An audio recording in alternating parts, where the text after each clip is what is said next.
Bocah ajak balapan pesepeda saat bertemu di jalan. Baru-baru ini viral sebuah video momen saat seorang bocah yang santai bersepeda dengan sepeda tuanya dan tiba-tiba berpapasan dengan pesepeda.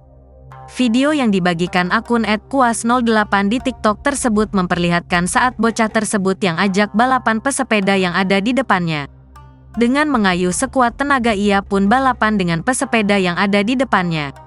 Tampak pesepeda tersebut sengaja mengalah agar bocah tersebut bisa menang darinya. Momen tersebut pun mengundang gelak tawa netizen di internet.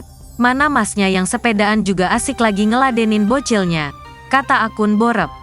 Sepedaku memang biasa tapi goesku luar biasa. Jangan panggil aku anak bawang paman, ujar akun Adebaran. Dalam hatinya, Hore nomor 1 juara A. Padahal masnya kalau mau nyalip enteng, tutur akun Sonny Jackson Jr.